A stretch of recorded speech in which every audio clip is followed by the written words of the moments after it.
Fala, minha galera. Bom dia, boa tarde, né? Se liga, gente, essa atividadezinha para o sábado, né? O nosso sábado letivo.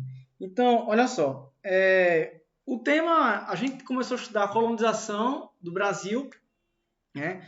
A colonização do que seria o Brasil, né? A América portuguesa, os sentidos da colonização portuguesa aqui, da coroa portuguesa aqui na América. A gente viu a escravização dos indígenas, a gente viu a ação dos jesuítas, e a gente começou a dar um contorno, né, para começar a entender como é que o nosso país surge, tá? E dentro dessa discussão que a gente fez e vai continuar mais na frente, a gente viu que um dos artifícios da colonização portuguesa aqui no Brasil foi a escravidão dos indígenas, dentro das plantations, as grandes plantações de cana-de-açúcar para exportação. Então, é uma coisa que vai marcar o início da colonização desde o início, né? Essa coisa de produzir o açúcar em larga escala para exportação, né? Para atingir os interesses da metrópole portuguesa. Então, o Brasil, a colônia brasileira, ela se propõe, a ideia do projeto colonizador português é essa, né? Se propõe a atender os interesses da metrópole portuguesa. Então, a cana-de-açúcar cai como uma luva, né? E se cria uma aristocracia açucareira no Brasil, uma sociedade muito estratificada, né? Dividida em classes sociais muito fortes, muito definidas. Aqueles que têm a terra, aqueles que têm o poder da terra, que são de uma linhagem nobre, aqueles que trabalham na terra, que são trabalhadores livres, desprovidos de bens, e os escravos. A nossa sociedade ela é marcada pela escravidão. Essa semana eu estava escutando um podcast de uma historiadora muito famosa, Inaí Lopes.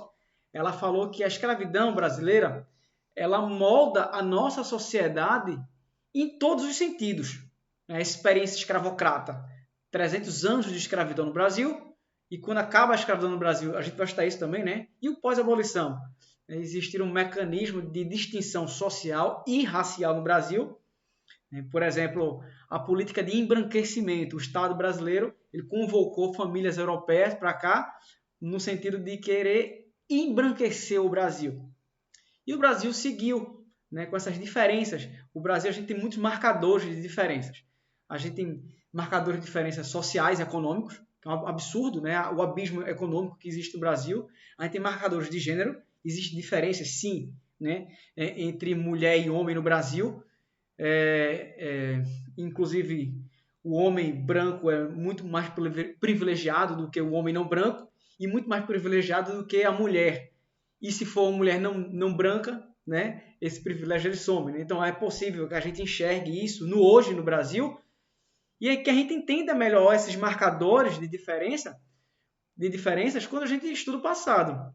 Lembrando o que Lilia Schwartz falou para a gente. História não é passado, história é presente. Presente com olhar para o passado, né? E é nesse sentido, gente, que eu trago essa proposta de aula assíncrona. Bem simples, tá? Eu vou colocar esse vídeo para vocês. Vou colocar o vídeo, são 58 segundos só. Imagens gravadas ontem e postadas na rede social do próprio ciclista, Felipe Ferreira anda de bicicleta quando os policiais chegam no local.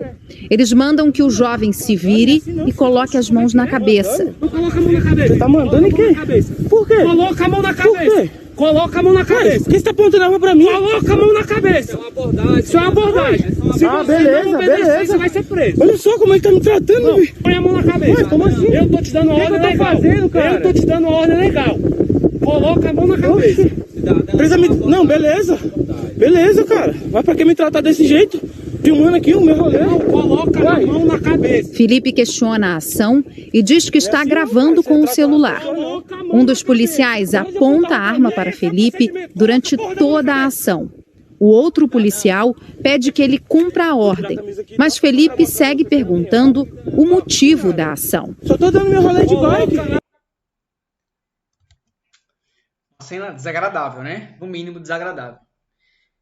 Tem vários problemas aí nesse vídeo. A proposta, gente, é a seguinte. Eu não vou expor, né, a visão do professor Romerito, né, e o link que se pode fazer com o passado, mas aí a proposta do momento assíncrono e da atividade, que vale ponto, vale nota para a gente, será que essa cena violenta, truculenta, né, segundo quem avaliou, alguns avalistas, desnecessária nesse ponto de vista dos policiais, sobre esse jovem negro, tem alguma relação com o nosso passado escravocrata, com o nosso passado racista? Existe racismo no Brasil? Isso foi uma ação racista ou não? Então, assim, eu queria que vocês, na verdade, analisassem esse vídeo, fazendo já o link com aquele texto que a gente leu sobre o início da colonização e todo o processo e a escravidão, né? E essas estruturas sociais, raciais que se configuraram no início do Brasil. Será que esse vídeo ele pode... a gente dá para entender ele melhor se a gente analisa esse passado escravocrata que a gente tem? Ou não? Não tem nada a ver, porque foi uma ação assim... Isso acontece todo dia, né? Então, a proposta desse vídeo, dessa aula, é você fazer essa análise, certo? Leve em consideração as nossas aulas, leve em consideração o texto que a gente leu e você vai fazer essa análise, tá? Fique livre para você escrever o que você entender. A ideia é a gente problematizar essa ação que é do agora no Brasil. É do hoje no Brasil, tá? Então, vamos fazer essa análise e eu vou fazer um formuláriozinho no Google Forms para receber a resposta de vocês. É uma coisa curta. Eu quero que vocês escrevam para mim, tá? Fazendo essa análise. Tá certo, gente? Um forte abraço, um bom sábado letivo e vamos lá. Vamos estudar história. Vamos entender o mundo que nos rodeia e todo o processo que não está visível, primeiramente aos olhos de um talvez desavisado ou desconhecedor da história. Mas quando a gente estuda história, começa a fazer muito mais sentido as coisas. Quando eu disse, né? É o olho de Tandera, a visão além do alcance. Conhecimento é isso, tá? Cheiro para vocês e boa atividade.